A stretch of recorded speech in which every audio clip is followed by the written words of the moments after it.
Buenos días, doctora Marta, ¿cómo está? Mi nombre es Juliana Mariana Cantor Martínez, soy estudiante de tercer semestre de Comunicación Social y Periodismo de la Universidad Externa de Colombia.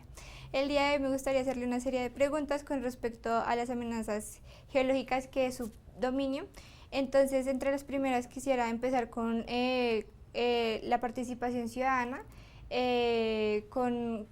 Digamos, al reportar estos movimientos, estos sismos, en la página del servicio hay un sismo sentido, hay una página en donde ellos pueden ser partícipes de manera directa en este reportaje sísmico. Entonces yo quisiera saber si qué tan fluido lo utilizan las personas y si realmente lo utilizan. Sí, cada vez más las personas reportan el sismo en la página web del Servicio Geológico Colombiano. Debemos entender, cuando ocurre un sismo, nosotros tenemos la Red Sismológica Nacional de Colombia, tenemos la red de acelerógrafos y registramos el sismo. Con eso nosotros podemos saber y calcular la magnitud. Pero hay otra cosa que es muy importante y es saber la intensidad. La magnitud es diferente de la intensidad. Entonces el hecho de que personas reporten de muchas partes de Colombia y por ejemplo en una misma ciudad hay personas que están en edificios, hay personas que están en casas de un piso, hay personas que están en barrios, por ejemplo en Bogotá, en los cerros, y hay personas que están en casas en lo plano, y cómo sienten eso es una información importante para saber la intensidad. Por ejemplo, el último sismo que fue el miércoles, creo, que fue en el sur de Bolívar, lo sintió la mitad de Colombia. Entonces, cuando ciudades grandes lo sienten, nos llegan muchos reportes de sentido. Esta vez fueron más de 5.000 formularios que recibimos, o sea, personas que llenaron sismo sentido, y pues es importante. Cuando hay reuniones, congresos, se le hace propaganda sismo sentido, y yo creo que cada vez más en las redes sociales que llega la información de los sismos, pues se dice, mire, si sintió un sismo, reporte. Por ejemplo, había momentos en que ocurría un sismo en Colombia y salía reportado en el Servicio Geológico de Estados Unidos, o sea, en el USGS, y no nos lo reportaban a nosotros. Entonces, ahora yo creo que cada vez más estamos ganando más terreno para que nos lo reporten a nosotros. Y eso sirve para evaluar estas intensidades que nosotros tenemos también con los acelerógrafos, también tenemos el cálculo, ¿no es cierto?, de esas aceleraciones, pero pues cómo lo siente la persona y las características de dónde está cuando lo siente, por ejemplo, qué ciudad, está en un piso alto, está en un piso bajo, cómo lo sintió, son importantes en evaluar eso que es la intensidad. Y doctora Marta, o sea, entre lo que ustedes hacen en las amenazas geológicas también tengo entendido que estudian la calidad de los pisos, digamos, qué tan, se podría decir, endeble o qué amenazas hay en un terreno. En el caso de los deslizamientos, por ejemplo, ¿ustedes cómo hacen ese estudio? Y pues bueno, ya me quisiera remitir al caso, digamos, de lo del Pereira, cuando pasó ese deslizamiento, digamos, hay unos estudios anteriores a eso de que dijera como, no, mira, este terreno está como...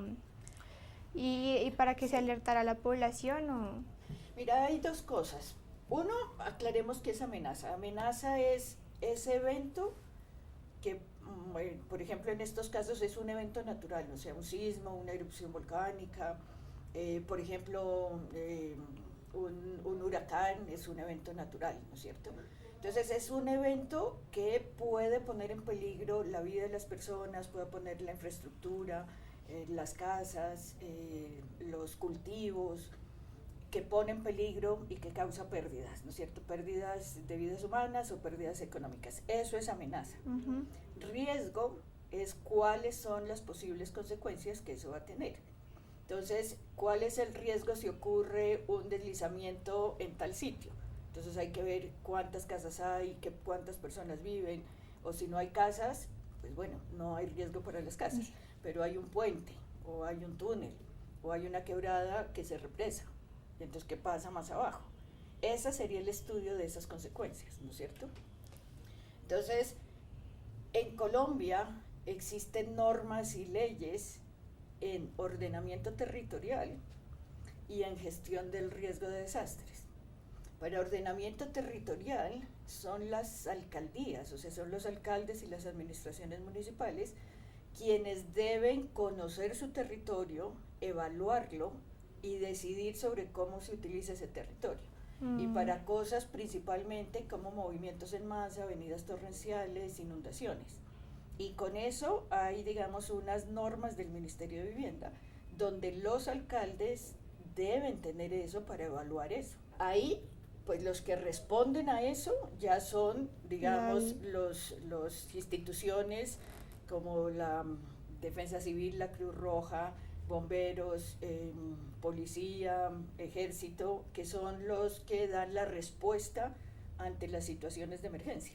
Ahí ya no es de generar el conocimiento, ni hacer el plan de ordenamiento territorial, ni de todo eso. Lo que nosotros hacemos es generar un conocimiento sobre qué puede venir y sobre las características del fenómeno, y que ese conocimiento sirva para que uno que toma decisiones, tome esas decisiones.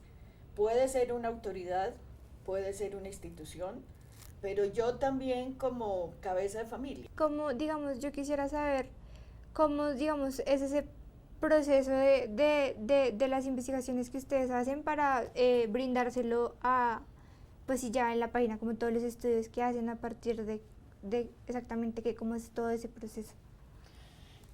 Nosotros trabajamos principalmente en actividad sísmica, en actividad volcánica y en movimientos en masa. También hay algo que se llama la deformación de la corteza y también se mide esa deformación, ¿no es cierto? Que son cosas pequeñas, pero que a través de los años pues tienen unas consecuencias importantes. Nosotros, siendo de ciencia y tecnología, somos una institución de ciencia y tecnología, el Sistema Nacional de Ciencia y Tecnología en Colombia tiene algo que se llama la apropiación social del conocimiento, y eso lo ponen, digamos, ese conocimiento que generan nuevo lo ponen a disposición de una comunidad científica a través de publicaciones. Nosotros también trabajamos, por ejemplo, con volcanes. También es muy complejo porque son cosas que no ocurren frecuentemente. La gente en general no lo percibe, no lo incorpora. Sería algo como cuando empezó la pandemia. Pues muchos, uno dice, esto pues está pasando en China, aquí nunca va a llegar. Y después dice, bueno, en Europa, pero aquí no va a llegar. Y después dice, ¿cómo así que nos vamos a quedar en la casa? No, eso es viernes, sábado y domingo, pero el lunes ya estamos aquí. Y no fue así, ¿no es cierto?